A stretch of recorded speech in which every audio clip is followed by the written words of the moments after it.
വീടിൻ്റെ തൊട്ട് മുമ്പ് കൂടെയാണ് കേട്ടോ അമ്പലത്തിലേക്ക് താലപ്പൊലി പോകുന്നത്. ആദ്യം ചെണ്ട വരും. ചെണ്ട കുറച്ച് നേരം നമ്മളെ വീടിൻ്റെ മുമ്പിൽ നിന്നും ഇങ്ങനെ മുട്ടും കേട്ടോ. എന്താണെന്ന് വെച്ചാൽ നമ്മൾ വിളക്ക് വെച്ചിട്ടുണ്ട്, അതുകൊണ്ടാണ് അങ്ങനെ മുട്ടുന്നത്. നമ്മളെല്ലാവരും നോക്കിയിരിക്കുന്നത് തിറയാണ്. തിറ വന്നിട്ട് നമ്മൾ അനുഗ്രഹിക്കും.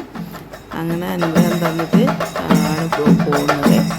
അത് ഭയങ്കര ഒരു എന്താ പറയുക, ഒരു സന്തോഷം നിറഞ്ഞതും എന്താ പറയുക, എനിക്കറിയില്ല. ആ ഒരു നിമിഷം ഭയങ്കര സന്തോഷമാണ്.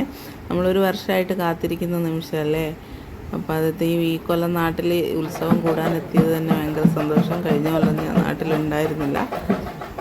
ഇങ്ങനെ താലപ്പൊലി അമ്പലത്തിലോട്ട് പോവുകയാണ്. ഒരുപാട് ആളുണ്ട് കേട്ടോ താലപ്പൊലിക്ക്. എനിക്ക് തോന്നുന്നു ഓരോ വർഷം കൂടുമ്പോൾ ആളുകളുടെ എണ്ണവും ഒരുപാട് കൂടുന്നുണ്ട്. അതുകൊണ്ട് ഭയങ്കര ഒരുപാട് ആളുണ്ട് ഇപ്പോൾ. അപ്പോൾ ഇപ്പോൾ താലപ്പൊലി പോയിക്കൊണ്ടിരിക്കുകയാണ്. ഈ താലപ്പൊലി ഇങ്ങനെ പോകുമ്പോൾ അമ്മേ നാരായണ എന്നിങ്ങനെ അവരിങ്ങനെ ചൊല്ലിയിട്ടാണ് പോവുക. അപ്പോൾ അത് കേൾക്കുമ്പോൾ ഭയങ്കര ഒരു മനസ്സിന് എന്താ പറയുക, ഒരു നമ്മുടെ ഒരു ഭക്തിയില്ലേ, ആ ഒരു ഇതായിരിക്കും കേട്ടോ. മനസ്സ് മൊത്തം നമുക്ക് നമ്മളും അതിൽ ലയിച്ച് പോകുന്ന പോലെയൊക്കെ തോന്നും. അങ്ങനെ താലപ്പൊലി പോകാൻ ഒരുപാട് ആളുണ്ട് കേട്ടോ. ഞാൻ ഒറ്റ പ്രാവശ്യമാണ് ഞാൻ താലപ്പൊലി എടുത്തത്. എനിക്കറിയില്ല അതെന്താ ഞാൻ മുൻപൊന്നും എടുക്കാതിരുന്നതെന്ന്. പിന്നെ ഒറ്റ പ്രാവശ്യമാണ് എടുത്തത്. ഇനി എപ്പോഴെങ്കിലുമൊക്കെ എനിക്ക് എടുക്കണം എന്ന് ആഗ്രഹമുണ്ട്. മക്കളൊക്കെ കുറച്ചും കൂടെ ഒന്ന് വലുതായിട്ട് വേണം എടുക്കാൻ. അപ്പോൾ ഇതാണ് നമ്മൾ ഭഗവതിൻ്റെ തിറയാണെന്ന് എനിക്ക് തോന്നുന്നത്. അപ്പോൾ അതാണ് 2 തിറ. ഇത് നമ്മുടെ ആ മുമ്പിൽ പാറയുണ്ടെന്ന് പറഞ്ഞില്ലേ, അവിടെ നിന്നാണ് കേട്ടോ ഇവർ വരുന്നത്. അവിടെ നിന്നാണ് ഈ വേഷമൊക്കെ കെട്ടിയിട്ട് ഒരുങ്ങിയിട്ടൊക്കെ വരുന്നത്.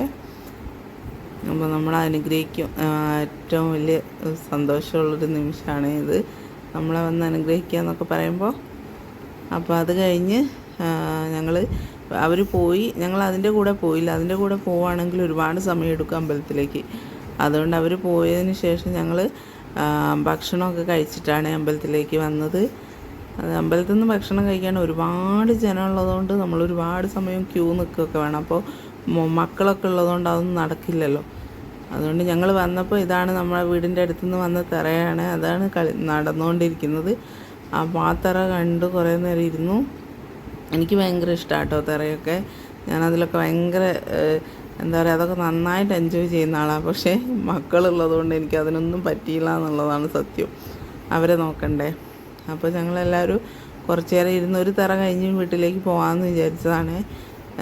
അമ്മയ്ക്കും ഒക്കെ ജലദോഷത്തിൻ്റെ അങ്ങനത്തെ ഒക്കെ പ്രശ്നമുണ്ട്. അപ്പോൾ മഞ്ഞ് കൊണ്ടാലും അതും ഒരു പ്രശ്നമാണല്ലോ. 10:12 മണിയൊക്കെ ആവാറാകുമ്പോഴത്തേക്കും ഞങ്ങൾ തിരിച്ച് വീട്ടിലേക്ക് പോന്നിട്ടുണ്ട് കേട്ടോ. അപ്പോൾ ഈ ഒരു തിറ കഴിഞ്ഞ് ഞാൻ ഏട്ടനോട് കുറച്ച് നേരം കൂടെ നിൽക്കാമെന്ന് പറഞ്ഞിട്ട് നിന്ന്. അങ്ങനെ അമ്മയും മാമിയും ഒക്കെ ആദ്യം പോയി. അവരെ അച്ഛൻ വീട്ടിൽ കൊണ്ടാക്കിയിട്ട് തിരിച്ച് വന്നു കേട്ടോ. ഞങ്ങളതുവരെ കുറച്ച് നേരം ഞാനും മാമീൻ്റെ മോളുണ്ടായിരുന്നു, പിന്നെ ഏട്ടനും ഒക്കെ ആയിട്ട് ഞങ്ങൾ കുറേ നേരം ഇരുന്നിട്ട് കണ്ടു. അത് 2ാമത്തെ തിറ ഗുളികൻ തിറയാണ്. ഗുളികൻ തിറ വന്നപ്പോൾ അത് കുറച്ച് നേരം കണ്ടപ്പോഴത്തേക്കും മോൻ ഭയങ്കരമായിട്ട് കച്ചറ ഉണ്ടാക്കിയപ്പോൾ പിന്നെ ഏട്ടൻ പറഞ്ഞാൽ നമ്മൾ എന്നാൽ ഞാൻ വിചാരിച്ച് പോവാൻ, ഇനി അടുത്ത കൊല്ലം സ്വസ്ഥമായിട്ട് വന്ന് കാണാം.